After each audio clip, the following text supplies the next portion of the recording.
Olá, eu sou o Enar Tribucci, E eu sou a Fabiana Fonseca. do Tribucci Fonseca Advogados, e hoje temos o nosso segundo videocast e o nosso queridíssimo Carlos Veras aqui como nosso convidado especial para esse bate-papo. Obrigado pelo convite, pessoal. Honrado. Nós que agradecemos. É um prazer ter você aqui com a gente. Carlos já é amigo, então a gente se sente em casa aqui nesse bate-papo. É muito mais tranquilo conversar quando a gente já conhece o entrevistador há, sei lá, mais de uma década que a gente está nesse mercado, nessa loucura. Dá para conversar mais aberto, mais amigo, assim. O Carlos, eu conheço você há mais tempo que minha esposa. Caraca, eu espero que o amor seja menor. Quando a gente se conheceu, eu tinha cabelo preto ainda. É impressionante isso. Muito complicado. Bom, mas já começo aqui deixando para você nos contar um pouco da sua jornada, né? Que conheço há tanto tempo. E para mim, eu acho o diferencial, o interessante aqui em trazer foi a mutação, né? Que aconteceu ao longo da sua carreira, mas sempre permeando ali a publicidade. Passo para você. É verdade, assim, é interessante até para Fabi, que eu conheço por vídeo há tantas vezes, primeira vez que a gente se vê, e pro teu público, né, a galera que te segue, que segue vocês, o escritório de vocês. É bacana, quando a gente se conheceu, eu era 100% financeiro, né, assim, meu core sempre foi finanças, eu estudei administração, MBA de finanças e trabalhava com isso, aquela coisa do cara que, o cara é a calculadora.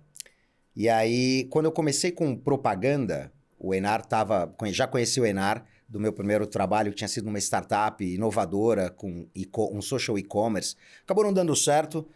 Depois de um ano, eu já tinha conhecido o Enar, conhecido algumas pessoas. Eu percebi que eu tinha que começar a olhar mais para o mercado de publicidade e propaganda. E foi quando eu comecei a trabalhar numa empresa que era relativamente pequena naquela época. Não era uma startup, ela já existia há 4 anos. Já tinha escritórios em 3 ou 4 países. E aí, trabalhando com isso, sendo 100% financeiro, eu comecei, e sendo uma das poucas pessoas do escritório, eu tive que ser um pouco mais híbrido. Eu comecei a olhar para o lado, falar, o que esse comercial faz aqui? Como é que ele faz? Tá certo isso? Putz, ele perdeu dinheiro, podia ter sido melhor. E aí, eu falei, putz, eu preciso melhorar a minha base de conhecimento. Foi aí que eu chamei o Enar para me ajudar. Porque eu sabia muita coisa de finanças, mas, óbvio, eu não sabia quase nada naquela época de impostos. E aí o Enar, tributarista e tudo mais, eu falei, cara, me ajuda aqui. Me explica como é que funciona isso. O Enar foi super parceiro, me explicou tudo. Ele estava começando o escritório, se eu não me engano, né? Mas eu já tinha eu já tinha um conhecimento relevante já em publicidade, que eu tinha trabalhado já para empresas do grupo WPP. Ah, é verdade. Aí... Nossa, eu não lembrava. Agora que você falou, eu lembrei daquele papo que a gente teve. Você contou isso tudo. E foi interessante porque o mercado estava mudando muito naquela época, os impostos estavam mudando naquela época. E quando você me ajudou, eu consegui agregar o meu conhecimento de finanças junto com a parte fiscal e tributária e comecei a montar umas estratégiazinhas junto com a parte de vendas, um pouco da operação, viu que podia ser otimizado ou não. Se eu puder me estender aqui um pouco além da IMS, que foi uma escola para mim, fiquei acho que 5 anos na IMS, acompanhei toda a expansão da empresa. Ela começou em Miami, depois que segundo escritório na Argentina, depois no Brasil, terceiro país, e aí começou a expandir país por país. Em 5 anos a gente já estava em 80 países, é um negócio incrível. Quando eu saí de lá, eu já estava tocando, acho que toda a América, toda ela, Central, Sul e Norte, na parte de controladoria, reporting, e um contato muito próximo com as equipes locais. Foi uma viagem, aprendi muito, foi uma das melhores escolas que eu tive de propaganda. Naquela época o digital ainda é, né, muito forte, mas estava nascendo. Então eu acompanhei todo o crescimento da publicidade digital no Brasil. A gente representava aqui todos os grandes veículos, então Twitter, Snapchat, Waze, cara, todas as marcas para chegar no Brasil passavam por nós. E aí essas marcas viviam de propaganda, né? E como eu já conhecia a parte financeira de todo o negócio, e todo o negócio tinha um catch financeiro, que era metade da empresa, e pensa, acho que eram 2.000 funcionários na época, 1.000 eram financeiros, pra você ter uma ideia. E o negócio era propaganda. Nossa. É interessantíssimo. E foram vários desafios, o Enar sempre comigo lá na parte, tudo, cara, sensacional. Ajudou em muita coisa. E de lá, eu comecei a trabalhar com influência, porque em 2017 ou 2018, não me lembro direito, o mercado de influência já estava bombando. ainda não tinha uma empresa grande fazendo isso. E eu conhecia algumas pessoas do mercado que estavam trabalhando com isso. Quando eu saí, então, da AMS, tem um processo todo de venda. A AMS, naquela época, nem chamava mais a AMS, era a AMS Sony. E aí eu fui para essa empresa de marketing de influência, que foi onde eu já gostava de propaganda. Já era um financeiro mais arrojado, assim. E eu poderia contribuir em um monte de estratégias por conta do planejamento todo que eu fiz nas outras empresas. Vendo um mercado novo nascendo e uma empresa que tinha tudo para dar certo, precisando de ajuda, eu entrei no mercado de marketing de influência e foi uma experiência também maravilhosa. Foram outros 4, 5 anos. Aprendi muito também nessa outra empresa. De lá, abri a minha. Foi isso? De lá, eu abri a minha. Vendi umas 3 vezes essa mesma empresa. E agora eu sou funcionário da minha antiga empresa.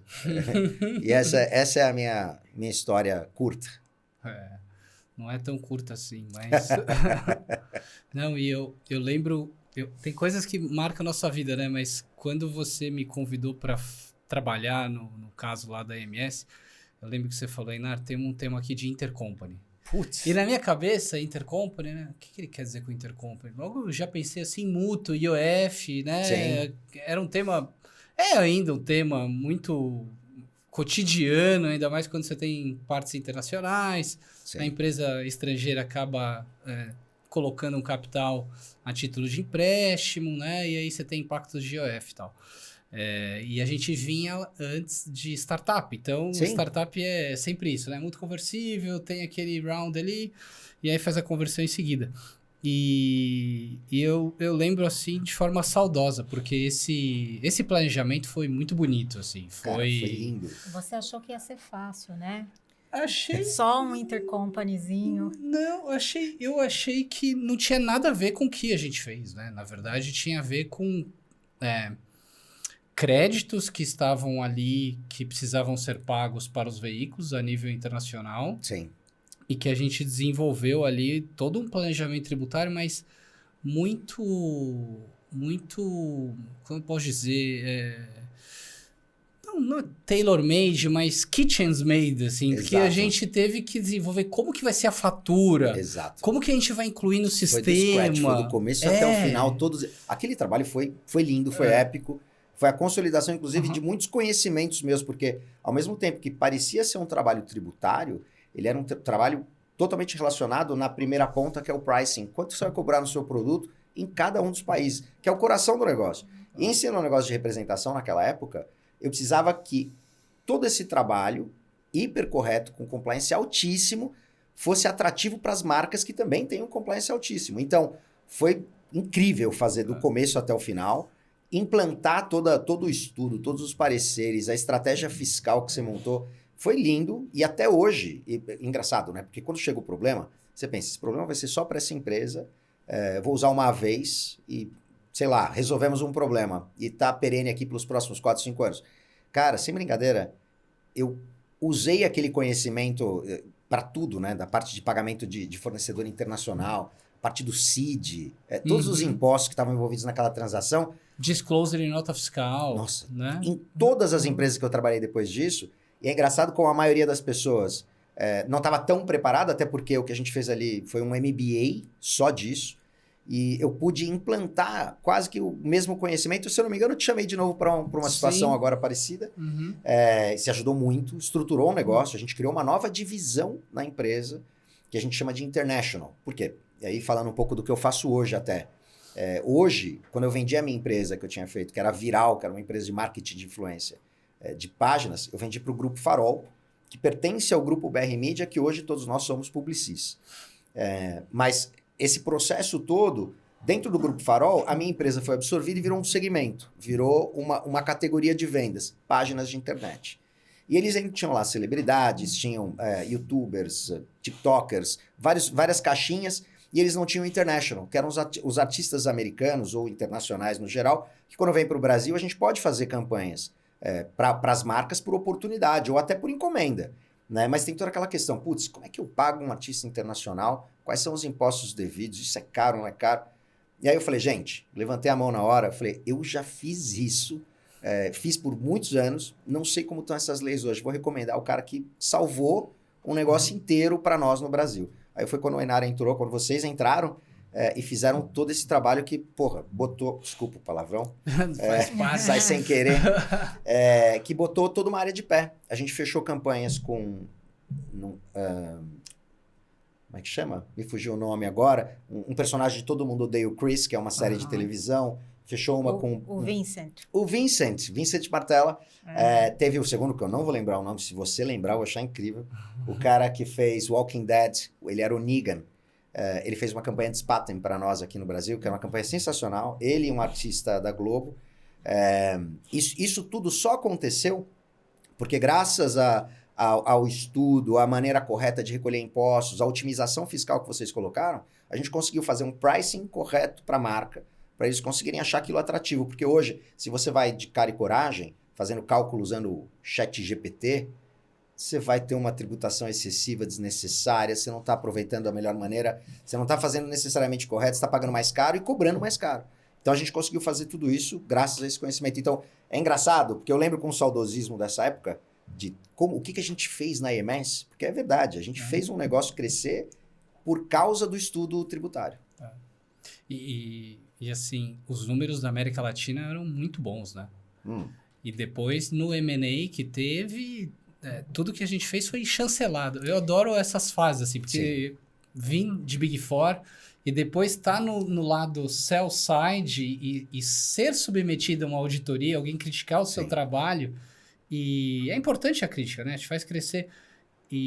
Só que é muito mais legal quando não vem nada de errado. Quando deu certo. E foi legal. Assim, foi meu primeiro grande M&A. Antes eu tinha feito coisas menores. Mas assim, esse M&A foi um desafio, porque a gente estava vendendo a AMS, uma empresa aqui no Brasil faturava algumas centenas de milhões na época, se eu não me engano, que no Brasil fazia isso, mas no mundo todo era um faturamento absurdo, era uma empresa gigante já, estava bem grande.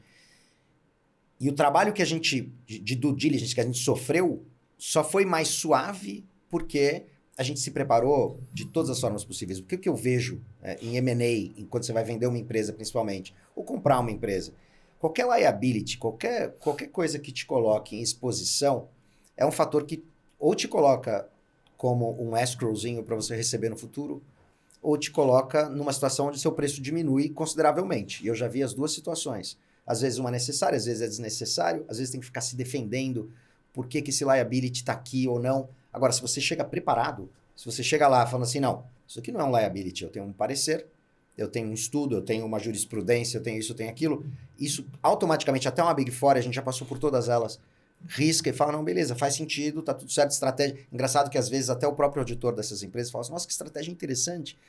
Já cansei de ensinar, porque no meu mercado, que é propaganda, tem muitas peculiaridades fiscais. Explicar para as pessoas, até para um auditor de uma Big Four, é muito interessante, porque no final o cara sai de lá, falando, puta, que bacana, é um mercado diferente, dá para operar assim, assim, assado, é inteligente fiscalmente. E todo esse trabalho desse M&A em especial da AMS, que durou, acho que uns 3 meses, uma operação que juntou financeiros do mundo todo da empresa, muito suportado pela tua estrutura que triangulava vários países, que eu achei impecável, e foi impecável até hoje, é referência na empresa, se não me engano, eles ainda usam a mesma estratégia. Só isso que viabilizou que fosse em 3 meses. Honestamente, eu já vi due diligence de 6 meses, que são um pesadelo. Então, se você está preparado, é rápido, você entrega tudo, zero risco. Quando você tem mais experiência, né?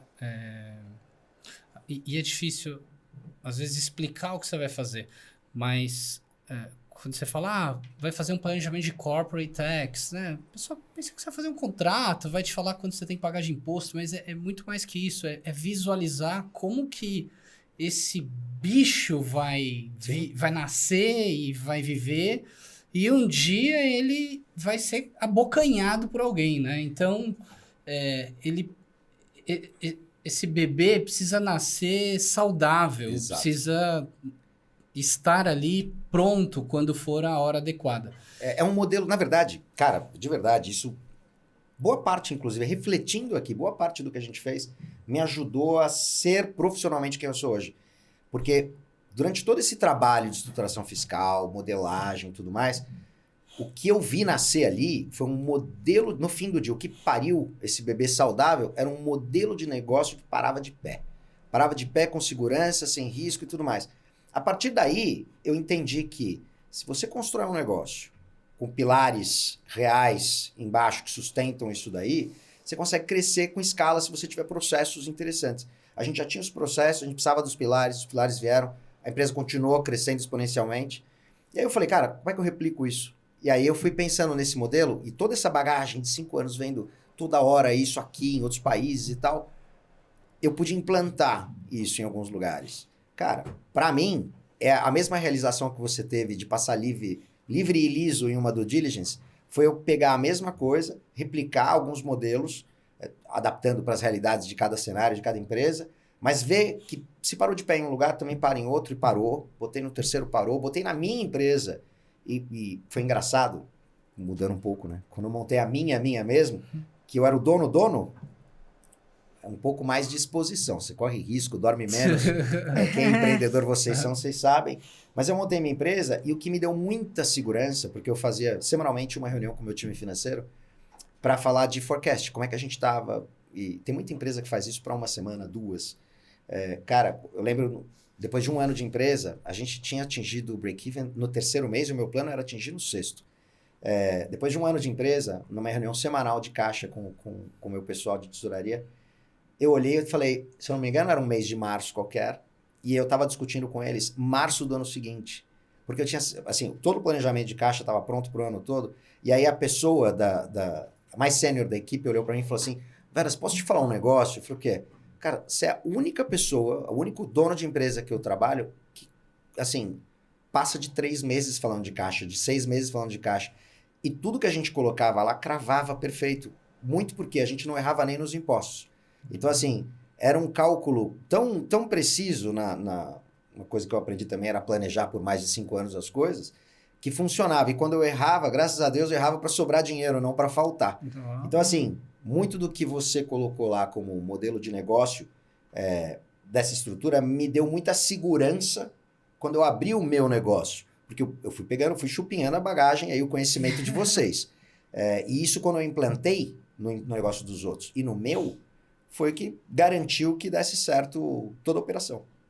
E você não chupinhou, você pagou, viu? Sim, claro, não foi de graça. Amizade, amigos, negócios à parte, cobra bem, preço justo.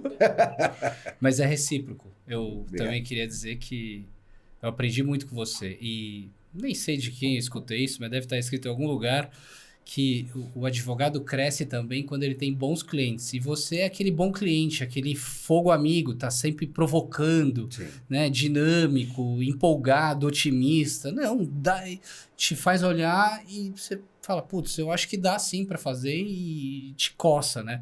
Rapidamente, da própria recente planejamento tributário do Farol, foi algo, apesar de envolver pagamento posterior, foi algo inovador também, não podemos aqui dando disclosure desse planejamento tributário, mas é sempre uma novidade quando você está lidando com negócios, de certa forma, inovadores. Inovador não significa simplesmente ser algo out of the blue, completamente diferente, mas fazer diferente é algo que já existe e ver que aquilo pode ser mais eficaz. Exato. Eficácia, eficiência, a busca de estudo. E é uma coisa legal, agora eu vou puxar a sardinha para você. O Einar, na minha opinião, sempre foi um cara que gostou de provocações.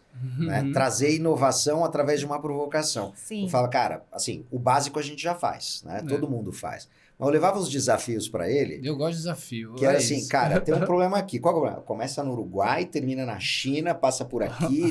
Como é que a gente faz esse bicho parar de pé? E, cara, funcionava perfeito, funciona perfeito. E o legal é que a maneira como o advogado responde às provocações, para mim, é o que define a relação. Eu já tive vários advogados, vários cenários diferentes.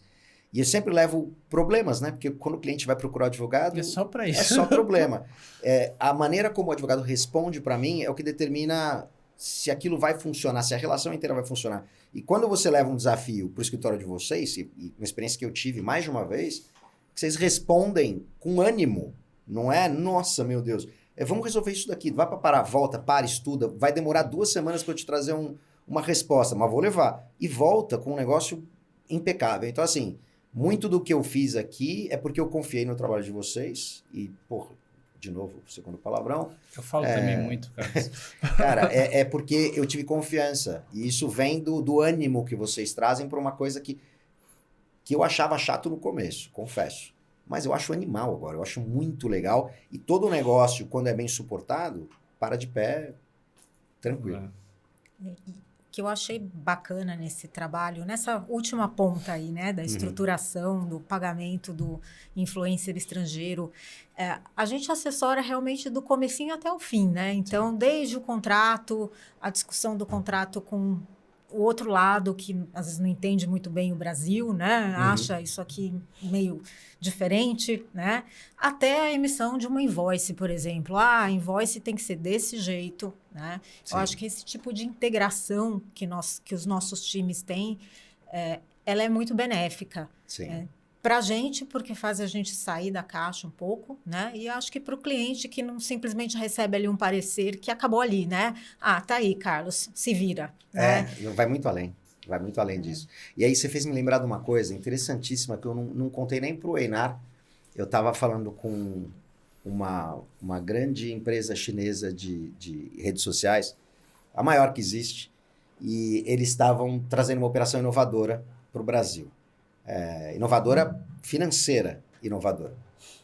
Na verdade, não é uma operação financeira, tem um nome para ela que eu não vou lembrar agora, até porque não sei se tem um disclosure aqui que eu posso abrir ou não, mas é uma operação que ainda não existe, vai começar a existir em pouco tempo. Nós, como Grupo Farol, Grupo BR, somos os betas, né? A gente vai implantar isso aqui com uma solução com quase que uma solução de meios de pagamento para influenciador hiper inovador. E aí eu fui falar, quando apareceu esse layout de operação na minha frente, chegou para um executivo, ele falou, Veras, isso daqui vamos fazer, porque nós somos beta, a gente tem que fazer. Eu falei, não, para falar que a gente vai fazer, eu tenho que ver se isso para de pé. Deixa eu olhar. Eu olhei, tive 1000 dúvidas, e aí o pessoal falou, manda para a gente então uma série de perguntas de todas as dúvidas. Fiz, sei lá, 6 perguntas. E eles pediram uma reunião em seguida, não responderam, falaram, vamos fazer a reunião. E o cara tentou seguir todas elas. Quando parava na questão tributária, e obviamente sendo a maior plataforma eles para mim já deveriam ter todas as respostas, eles tinham quase todas, mas chegavam em algumas, eles falavam, não, porque o nosso pessoal, os gringos, né, os chineses, não entenderam essa operação fiscal do Brasil. Então a gente não vai trabalhar assim, a gente vai trabalhar assado. Eu falei, ok, vamos para o próximo. Aí para o próximo, a questão fiscal, olha, os chineses, a gente tentou, chamamos um contador, tributarista, falamos com eles não conseguiram entender a complexidade dessa operação, e para o negócio entrar de pé daqui a X meses, a gente vai ter que seguir desta outra forma. E foi umas 3 vezes essa era a mesma resposta.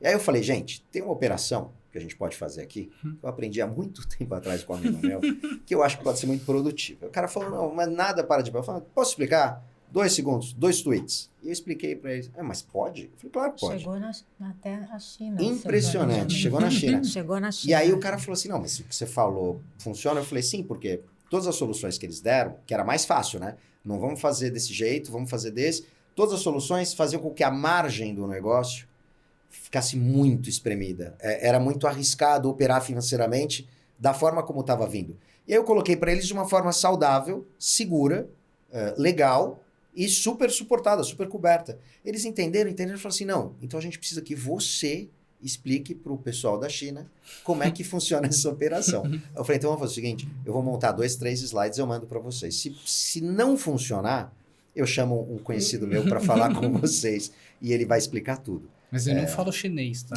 Eu só tenho o olho puxado, não, mas eu não falo eles falam, chinês. precisar, dinheiro funciona em qualquer lugar. E, cara, não precisou. A operação parou de pé na estrutura que eu pedi. Que legal. Eles devem ter validado de outra forma por lá. Sim. E colocamos de pé uma operação indiretamente. Cunhar, certeza. Você trabalhou. Que eles validaram. Não sei, mas você indiretamente validou um negócio ali. Porque eu lembro de tudo que eu aprendi ali. Foi muito bacana. Boa. Só uma curiosidade, tá? Bom, a gente falou um pouquinho de M&A, né?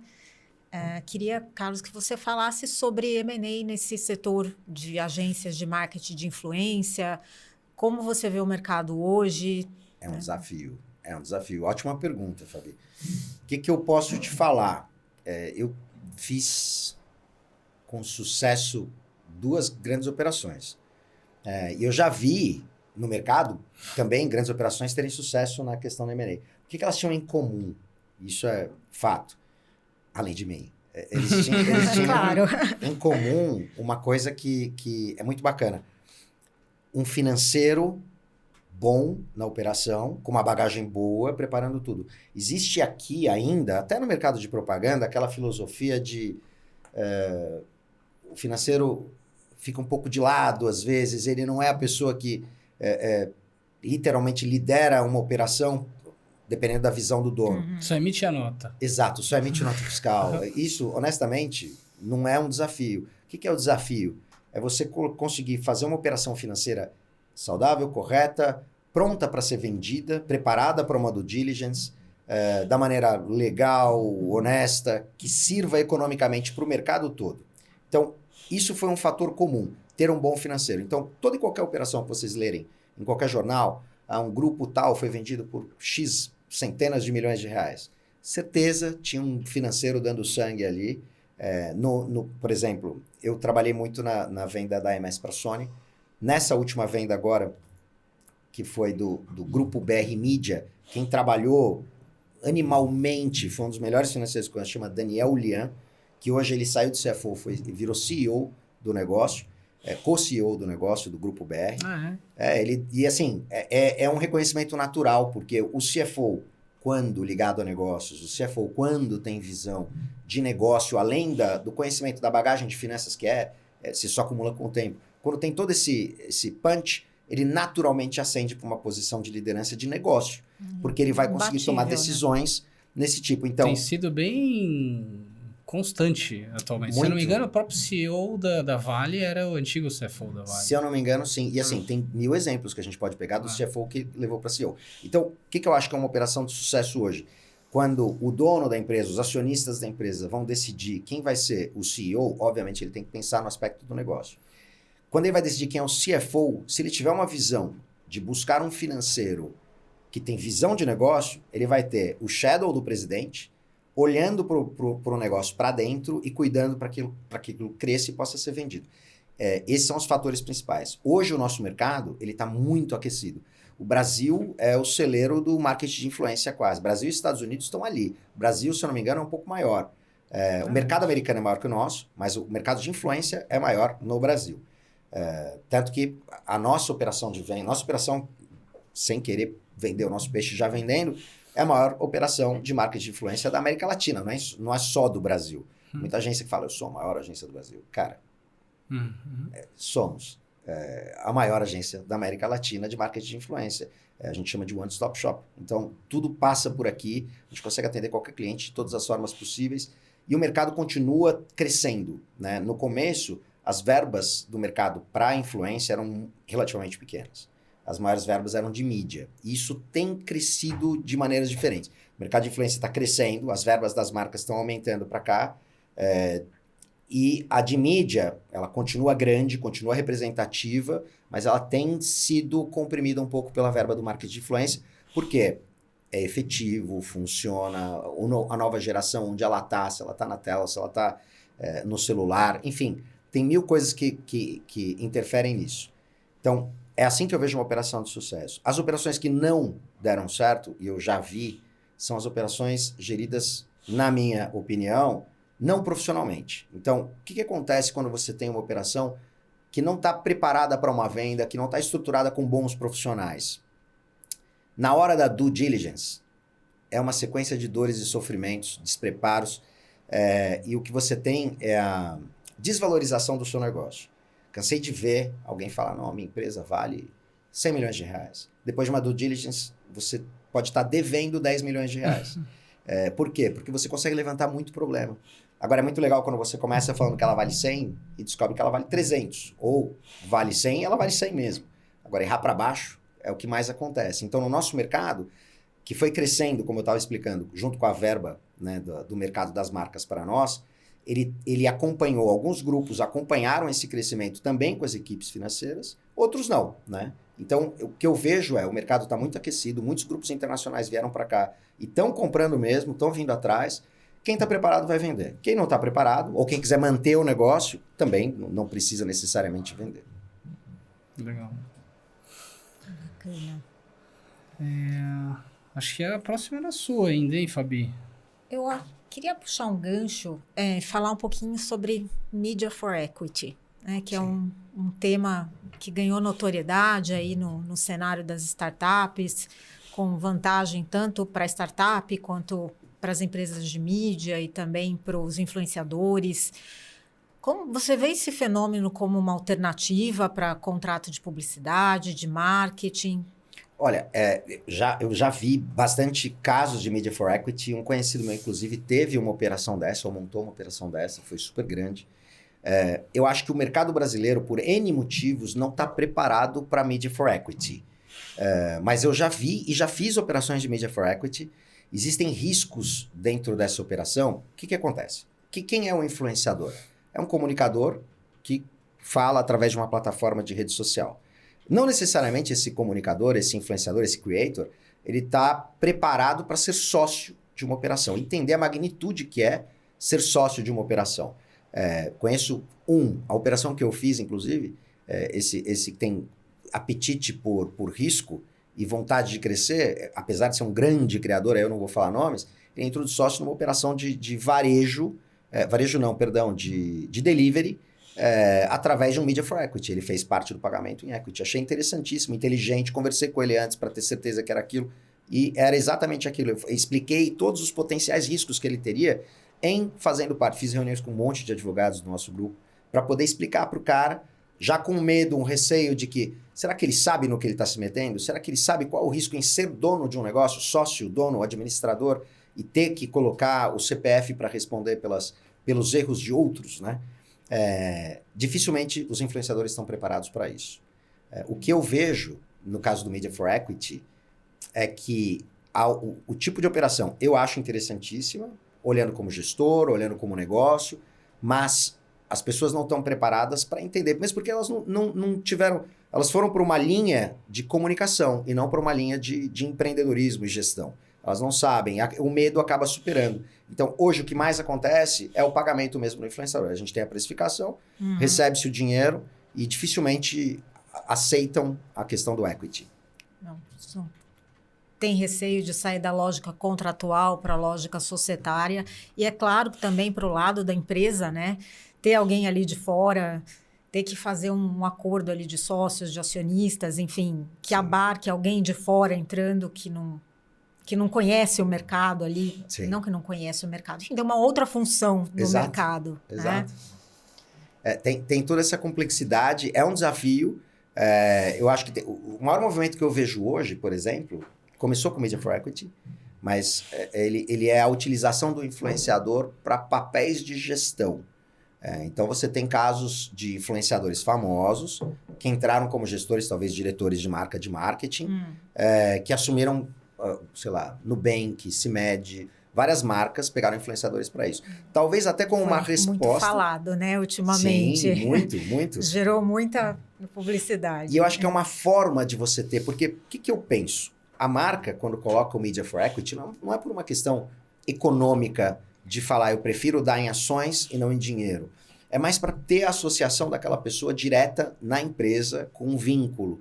Então, a resposta ao não crescimento do Media for Equity, para mim, é a utilização do influenciador dentro de um cargo de gestão, liderando a área que ele está mais envolvido, que é o marketing.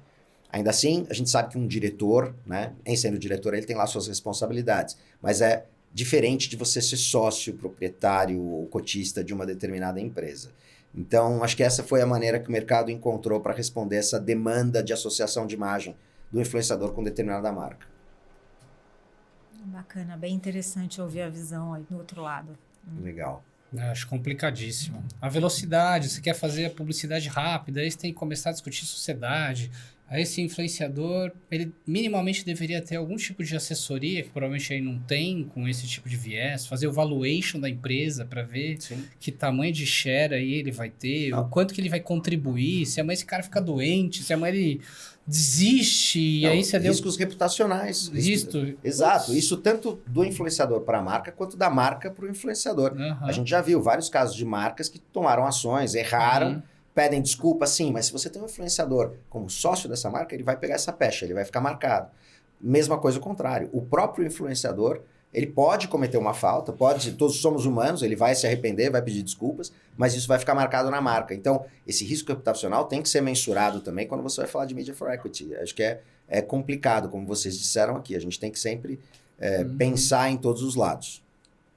E, Carlos, eu estou muito impactado com inteligência artificial. Acho que no meio jurídico tá, assim, absurdo.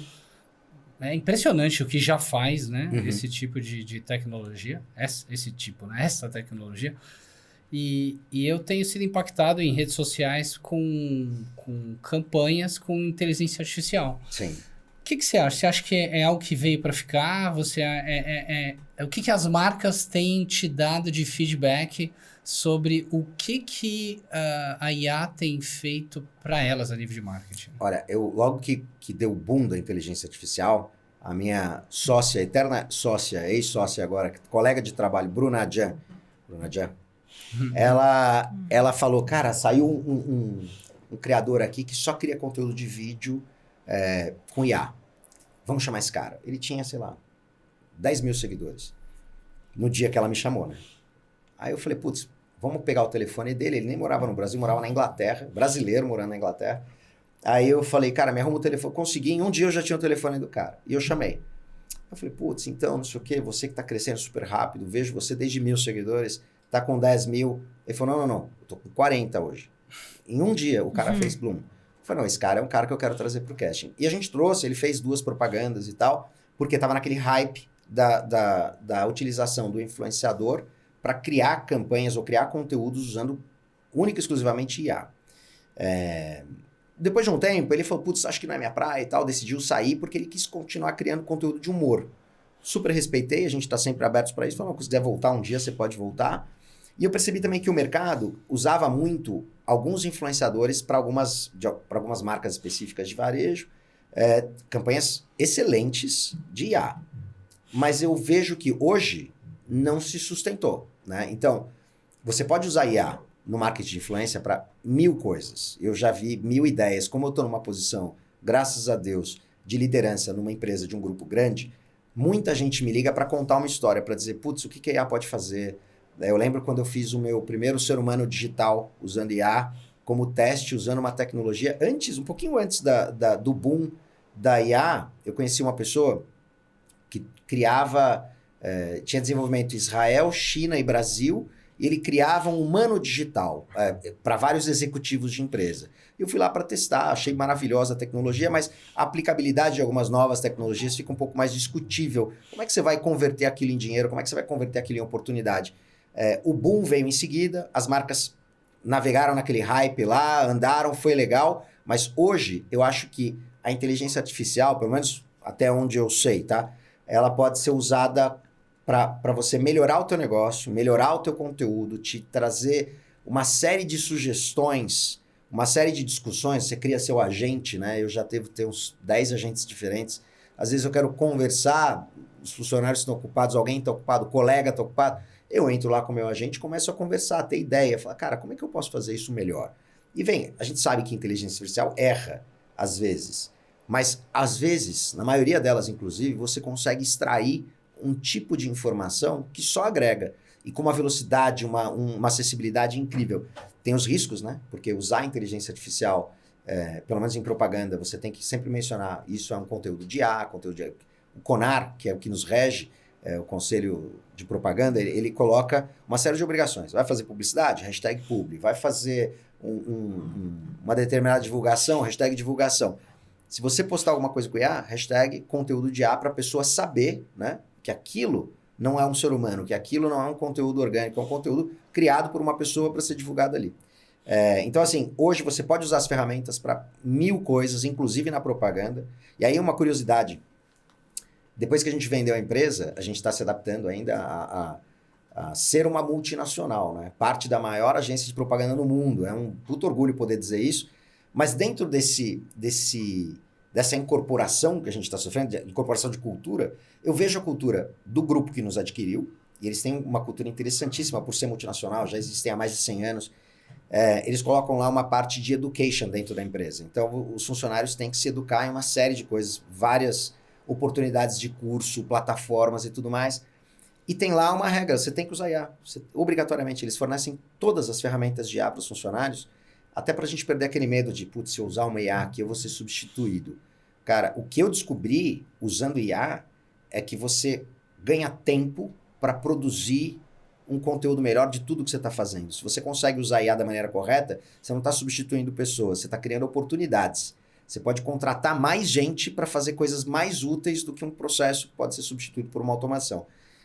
Então, assim, essa oportunidade que a gente tem em hoje ser parte de um grande grupo de comunicação, um grande grupo de propaganda, e ter acesso a essas ferramentas com muito mais facilidade, não digo só eu, porque eu já assinava todas, mas todos os funcionários da empresa, de todos os níveis, eles podem entrar e assinar já, pago pela empresa, um GPT, sei lá, mil Manus, qualquer uma delas já estão disponíveis para nós.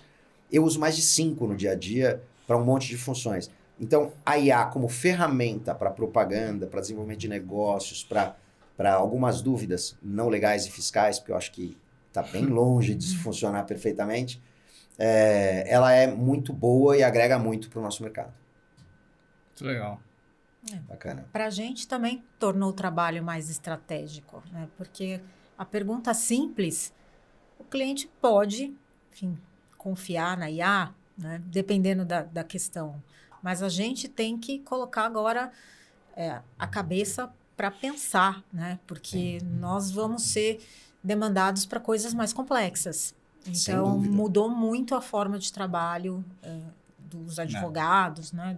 Dos profissionais de direito em geral. Não, sem dúvida. E o papel de vocês, acho que a IA, assim como para um funcionário que tem medo de ser substituído pela IA, o advogado, quando vê uma IA tentando fazendo um contrato, a princípio, talvez alguns advogados devem pensar, putz, o que será que eu vou fazer se essa IA conseguir fazer as coisas? Mas acho que para vocês, no nível de jogo que vocês estão, no nível de entrega de serviço, a IA é uma grande aliada. Não, uma grande aliada, porque ela só mostra o quanto ela erra para os clientes. Ele fala, eu preciso cada vez mais do meu advogado. A IA não está pronto. Tem um caso engraçado, qual foi o cenário?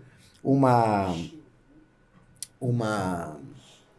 operação que a gente ia fazer, eu precisava de 2 ou 3 contratos. E aí eu falei para o parceiro, posso gerar os contratos por aqui? Eu chamo minha advogada, a gente prepara os documentos e você dá uma revisada e a gente assina. Ele falou, não, eu vou fazer por aqui todos. Eu falei, maravilha. Você me entrega quando? Eu preciso de 3 dias. Eu falei, pronto, perfeito. 2, 3 dias depois eu perguntei para ele, porque era um negócio interessante para nós, eu precisava que ele respondesse, que a gente vai seguir. Ele, sim, perdão, não te mandei o contrato, estou te mandando agora. Chegou, eu não abri, eu chamei a minha advogada para revisar, porque veio do parceiro, eu chamei ela e falei, doutora, tá aqui, recebi esses 3 documentos. Ele demorou 3 dias para preparar os 3 documentos. Devem ser incríveis documentos, talvez vai precisar de bastante tempo de revisão. Então, assim, nem me dá essa semana. Me entrega semana que vem, mas eu quero uma revisão boa, me dá um negócio seguro para o negócio, tal. Não, claro, obrigado, Veras e tal. Entreguei o documento. 5 minutos depois, ela falou assim, ele fez no GPT. Tá óbvio que foi feito no GPT, eu vou refazer tudo, tá? Eu falei, fica à vontade. Aí sim, ela demorou 2, 3 dias e entregou um contrato juridicamente perfeito para ele. E aí ele tomou bastante tempo para revisar, porque o GPT não obviamente... Mas mesmo assim, eu acho que quando você tem ali um prompt legal, um template legal, eu vejo documentos que eu falo, nossa, tá ótimo. Posso melhorar? Posso, mas já tá muito bom. Mas no fim do dia, eu acho que o que vai continuar existindo, não só no direito, mas em diversas disciplinas, é a leitura emocional, psicológica nas relações, né? Então, imagina, você recebe um cliente, ele fala, quero fazer uma campanha X com influenciador, mas tem um ponto aqui que eu quero conectar o user, né, nessa questão. E que, se você tentasse colocar isso na IA, ela não vai te entregar, mas é coisa jurídica.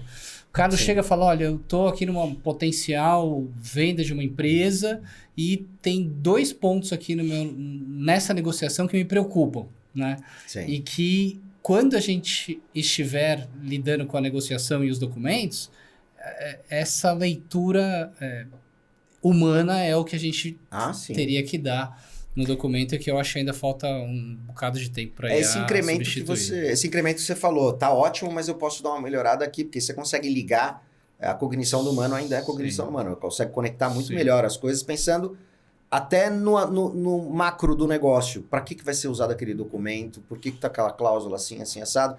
E aí sim, entra o advogado. Na minha visão, entra o advogado colocando o toque, a sutileza da inteligência no documento, porque artificial... Na minha opinião, ainda não está lá. Mas quando o advogado entra, eu confio. Eu sei que vai funcionar perfeitamente. E você mencionou, então, Carlos, que deu uma diminuída. Depois desse boom inicial, hoje é menos utilizado. Eu acho que a criação do conteúdo com IA, e aí tem até um aspecto interessante dos contratos, a evolução dos contratos, né? A gente faz tudo, qualquer operação, cliente, agência... criador, artista, tudo tem contrato. E eu vejo, porque o jurídico passa por mim às vezes... Esse é o cliente perfeito, né, Inar? eu vejo a maneira como os contratos... As cláusulas evoluíram. A gente passou a colocar cláusula de inteligência artificial em todos os contratos. O uso do conteúdo com inteligência, não sei o quê, tem restrições, tem 1000 restrições até para proteger os assets da imagem de cada um dos nossos talentos.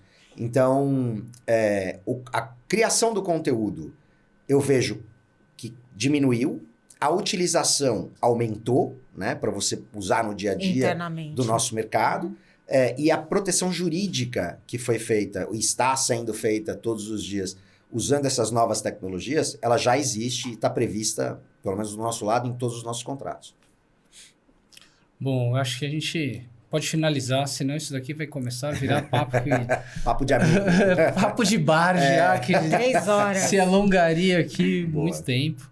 Obrigado. Mas papo bom, assim, né? A gente não foi vê o tempo fluido. passar, né? Sim, sim. Aproveitando, posso dar um último recadinho Opa. aqui? Que eu falei do Daniel Lian, que é um cara punk, falei da minha sócia, a Bruna Jan, mas se eu sair daqui sem falar que a minha carreira, o meu trabalho, o meu dia a dia, que, cara, trabalhar, a quantidade de horas que a gente trabalha é difícil.